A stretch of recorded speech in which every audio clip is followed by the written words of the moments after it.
ফটিকছড়ির ভূজপুরে এক মারাত্মক আর শিউরে ওঠার মতো ঘটনা।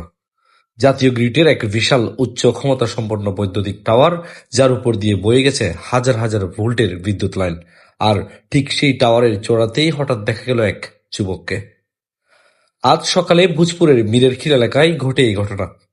ভোলা থেকে আসা 25 বছর বয়সী মানসিক ভারসাম্যহীন যুবক তানজিব হুট করেই উঠে পড়েন উচ্চ ভোল্টেজের এই বিপজ্জনক বিদ্যুৎ টাওয়ারে। খবর পেয়ে দ্রুত ঘটনাস্থলে পৌঁছায় ফায়ার সার্ভিস ও ফটিকছড়ি থানা পুলিশ। উৎসুক মানুষের ভিড় আর আশঙ্কার মাঝে কেটে যায় দীর্ঘ কয়েক ঘন্টা।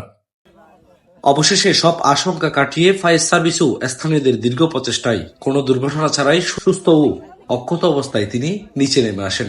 বড় ধরনের বিপদ থেকে রক্ষা পাওয়ায় স্বস্তি নিঃশ্বাস ফেলেছেন স্থানীয়রা। আপাতত যুবকটিকে নিরাপদে পুলিশ হেফাজতে রাখা হয়েছে।